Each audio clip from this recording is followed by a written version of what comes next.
Hey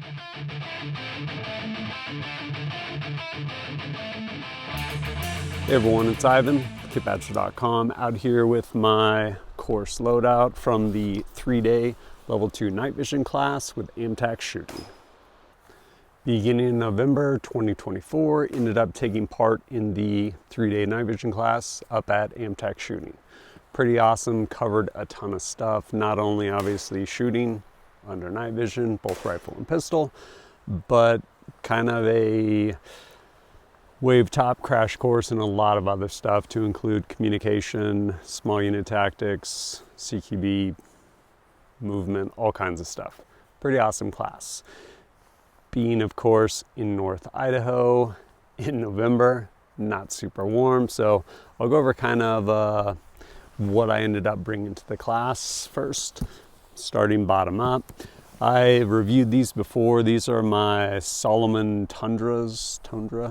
They're awesome. Basically, they do a great job of keeping your feet warm.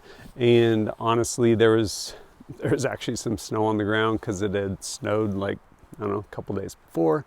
Not a bunch, but those definitely lent themselves to, one, keeping me warm, and two, giving me like purchase, especially going up really steep stuff, which is where that range is. Also with that, these right here are by 0.6. They're really nice, high, like almost knee-high merino wool socks. Pretty clutch. And then for layers, usually add some sort of t-shirt, I think maybe a merino shirt, something like that. But then this right here, which is I've reviewed this before. This is the Beyond Alpha Aura jacket. Lightweight, really nice and warm, and made it to where I could basically scale as far as maintaining temperature, depending on what we're doing activity-wise. And then these right here, probably my favorite cold weather, like backcountry pants. These are the Beyond Testa, I want to say, Softshell, I think, but there'll be links and description to everything down below. They're great. They're really soft inside, and they're definitely probably the warmest, but the way the pockets work, they're all zippered. You can actually unzip them and basically mechanically vent. So wore those all 3 days. Same with that Alpha Aura jacket. Then depending, because it would absolutely get cold, we'd go into the night, being a night vision class. And so being able to easily scale for warmth, really important. That's where these came in. So both by Beyond, these are their pants, the Cetra, I want to say. The whole pant leg zips down, which is great, easy to put on over those boots. And you can also zip down from the top if you need to access your pockets in your pants. Really great, nice and warm. And then same with this. This is actually their jacket, again, Beyond Cetra. It's kind of their high loft, like level 7. And yeah, all this stuff did an amazing job just keeping me nice and warm. Also, shocker, still cold in November in North Idaho. And I'm pretty sure I wore this a bunch too, which is the Prometheus Design Works AG watch cap. Really nice and cozy. As far as Ear Pro, Eye Pro, kind of two different setups. One, these are not in here, but I was wearing some, I should probably find them. These are the EP5, I guess, EP4, EP5. Basically Surefire in-ear hearing protection. I wore it basically in times, namely shooting during the day, and then, yeah, mainly just shooting during the day. So if I didn't need my helmet with over-ear hearing protection, or if I wasn't gonna need comms, I would just wear these so that I didn't have to wear my helmet. And then during anything where I needed comms or at night when we're under nods, I would wear, which I'll get to in a minute, some over-ear amplified hearing protection. Then of course, wearing prescription lenses, continue to wear these. Smith Director Elite with some Zeiss lenses, awesome eye pro. Next, we'll go over, I guess we'll call it first line gear. So my thought process with this gear in that class was I wanted to just kind of run more or less proof of concept for like winter, snow, like Alpine Assault Kit, where largely you're going to end up wearing layers, and with that in mind, you want stuff that you can put on over like all of your warming layers so that you can stay nice and warm. So I ended up actually running this, which is the Alpine Assault Kit, or Winter Warfare Assault Kit rather, by Spiritus Systems. Just recently got it. I'm like, let's do this thing. So with that in mind, I pretty much set this up to where I had access to everything I would need. And part of the class, you were definitely running like integrated comms. So in this pouch over here, and I'll go over some of the stuff, but basically using some of the Spiritus internal organization, have a pouch for a radio, ran that up here to my push talk. Also a pouch down here for a spare pistol mag. And up front here, kept some different stuff. I think, I want to say, yeah, my gloves, these right here, which are the Presscheck assault gloves by SKD Tactical. Pretty handy, definitely wore them when it got really cold. And then the way this is set up also, there's, well, actually, put that back in here. There's pouches on the back side that are elastic backed, so you can put different things in them. And so I basically had this set up. Of course, it was reversed. So I had access to a blade right there on my kit, and because I wouldn't have access to it on my belt line with all the layers. And then this pouch right here, basically set up for 2 rifle mags, had those in there. And then over on this side, had pistol. Over here, mainly med kit on the outside, or yeah, essentially some different organization, again from Spiritus System on the inside with med kit, show that in a minute. Also have, because of the elastic back here, tourniquet back there, and then of course ended up running a pistol. I'll show you how I had that set up as well, but pretty cool setup. Because I didn't have a exposed belt or anything like that, again, that's why I went with that pistol setup. And as I mentioned, on the back side of this, you have these elastic pouches, tourniquet in one, even though like right now I have tourniquet on me and it stayed on me when I have all those layers on, still want access to it. So I had that there, had my blade there, and then we look inside here. We have this radio, Baofeng UV5R, that was in a pouch there. Right here is a pistol pouch, and pretty nice because this Velcro's like that. And so I would basically run these right there, zip it up the other side. So if I needed to conduct a pistol reload, I would undo that, draw that bag out. Is it the fastest? Absolutely not. This is basically set up for like winter warfare where you don't have a big exposed belt. These pouches work really well for holding dual pistol mags. Then over on this side, this front pouch, I think I have, kind of almost want them right now. Some hand warmers, didn't end up using them. I was pretty much good with all those layers I had. And then this is set up, bam, with all that stuff. So again, internal organization from Spiritus Systems. This one over here, I actually have a number of Kim lights as well as an MPA. And then I have basically some pressure dressing gauze, as well as this is essentially a hemostatic that you can inject in, and then some just Z-fold gauze to take care of things that hopefully don't happen. Then right here in this other pouch, I basically had my pistol set up. And so why'd I end up shooting this pistol? Go into that in a second, but essentially my draw stroke would be clearing that and then drawing this thing out and then reholstering, basically reseated in there. And so for that, I was using this right here. I honestly forget who makes this one. And it is basically a minimalist holster. Locks onto the X300 by Surefire and protects your trigger guard so you can't fire pistol unless you're trained to fire your pistol. And this actually worked well. Actually a good setup for me in that my experience with it. And I was using this. This is my old Gen 3 Glock 17 from back when I was a police officer. This is my duty pistol. On it, I have the X300 Turbo, I believe, yeah, Turbo. And then the Holosun, this is their 507 Comp. Couple things. One, I actually want to put in more time with the 507 Comp. Two, this light, well, it's a great light.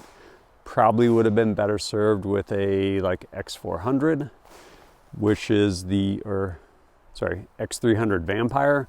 So you gotta have a bezel that rotates to go between IR and visible, because we were mainly shooting in the IR spectrum, so didn't really need that. But this actually worked well, especially under nods. I could get it down pretty low to where I could shoot passive and just a really nice big window. So that worked out well for me.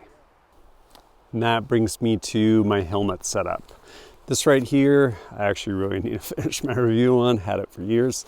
This is the OpsCore Sentry XP. It is a ballistic helmet, and what's nice is it actually comes down and offers some side protection on your head versus like a super high cut. On here, I have the OpsCore amp headset, really nice. This one, obviously being right-handed, have the mic coming off the left side as well as the down lead. This goes into that push to talk. The push to talk I use is actually, I had one from, I guess, Disco 3.2. It ended up breaking. The one I've been using is the one that actually came with, not this headset, actually came with the Auto Engineering one. Works great. Down lead there, and obviously the arms. This headset is nice. In part, one really comfortable gel cups, and these go, and basically, because of how thin they are, they'll actually nest under this side protection. On the top here, this is a helmet cover from Varustelika.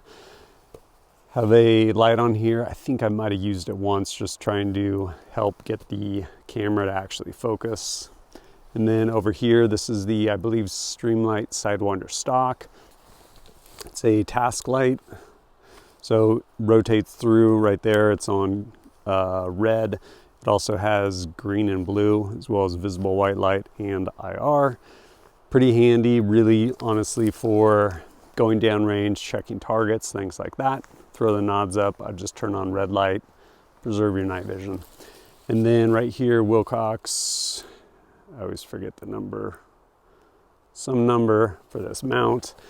Mount works great, easy to adjust, drop down. And then these right here, which are awesome. These are my DTNVS's by Licentia arms. White Phos, Gen 3 filmless tubes in there. I do have these on here, these focus research caps. Honestly, more than anything, I just use them to protect the lenses. And usually I would just open them wide open, like flip these all the way back, because didn't really need to actually use them for what we were doing. I mean, they limit a lot of light coming in, and where we were, not tons of ambient, so just kept them off. And then this right here sits over my dominant eye, right eye, and that is the Grec X Recorder. Pretty neat being able to just have that thing pretty much on autopilot, so it would pretty much capture everything that was going on. Overall, this kind of whole setup did a great job for me in that course. Oh yeah, and while on the left side of my helmet, I had that task light, which I was using, didn't want to remove it. I ended up throwing this guy on the right side of my helmet, mainly just for the run and gun. So this right here is the Surefire X400 Vampire. So you can switch the top or the bezel up here between white as well as infrared.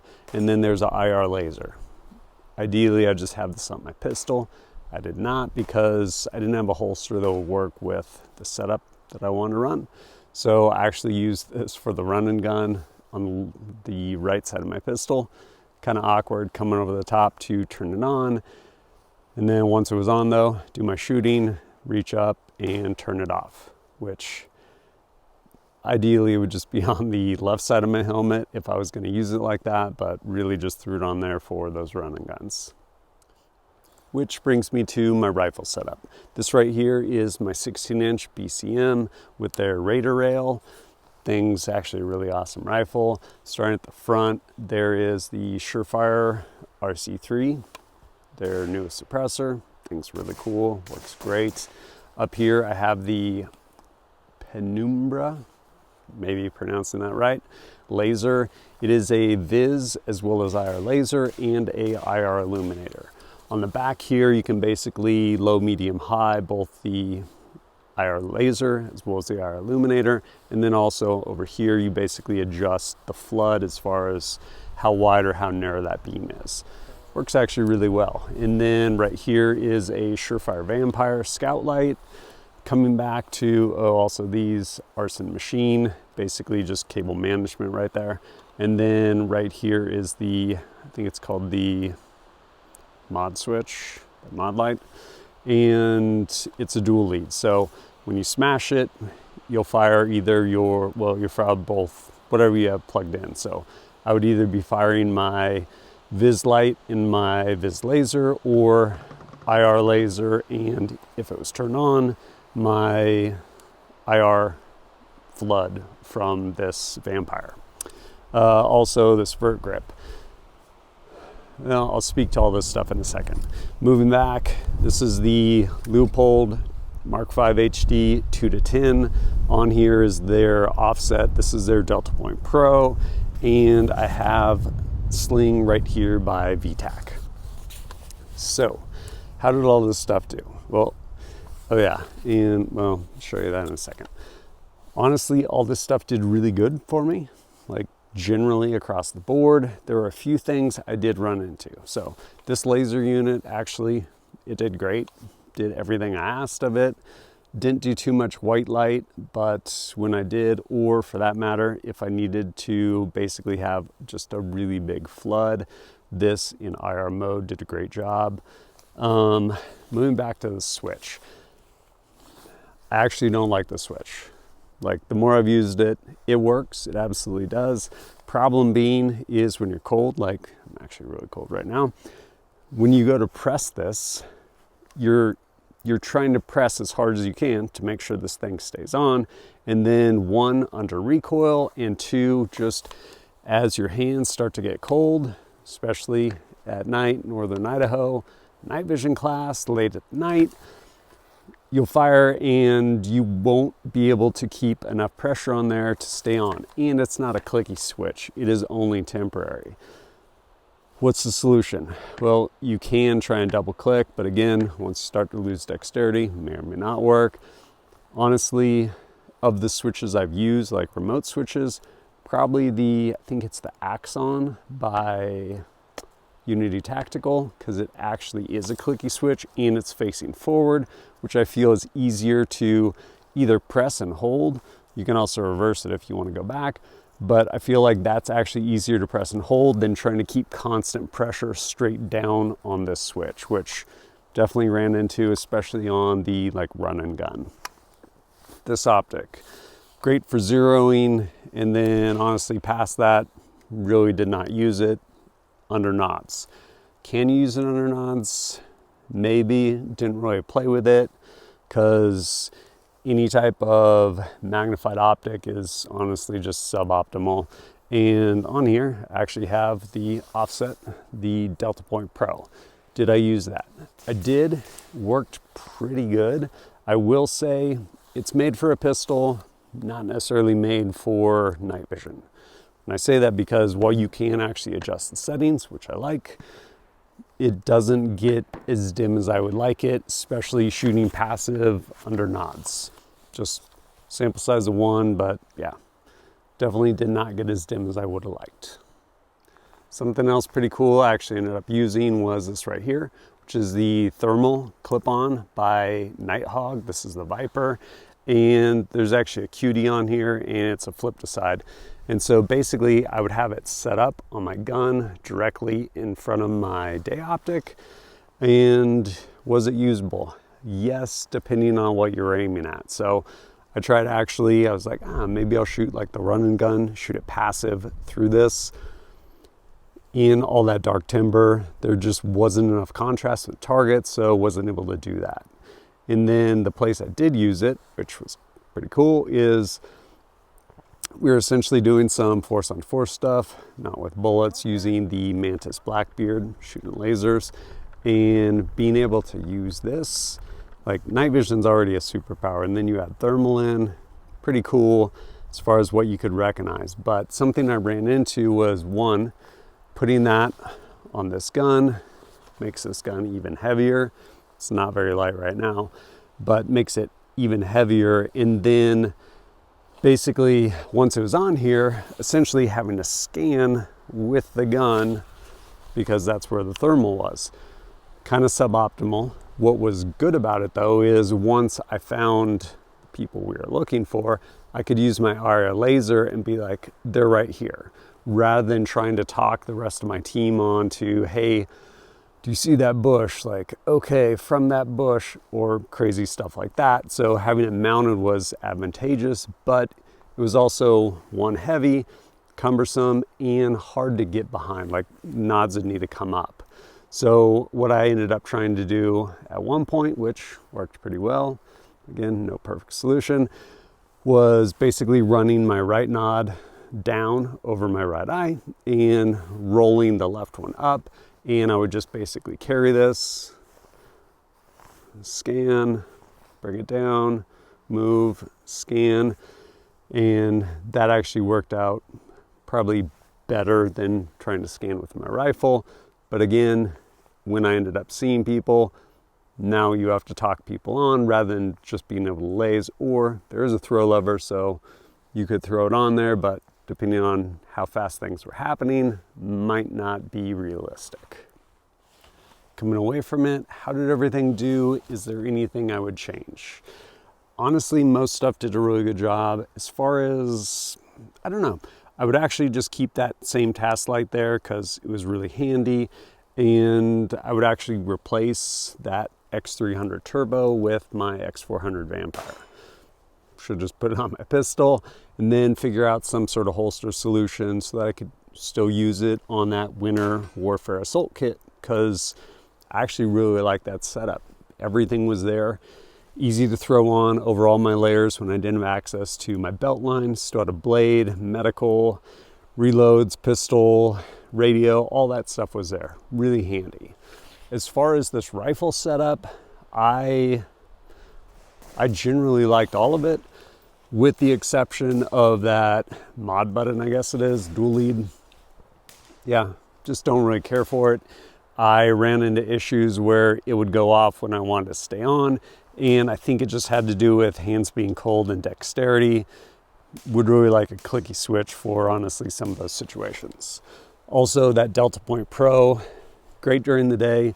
Love it as a backup sighting system or just close, quick engagements, especially having this 2-10 on there, but without night vision settings, like suboptimal for that setup, like in those conditions. But generally, overall, everything did a pretty good job, and yeah, pretty fun setup to run out there. But there'll be links down below if you want to check any of this out. And as always, thanks for joining us at kitbadge.com. Look forward to seeing you next time.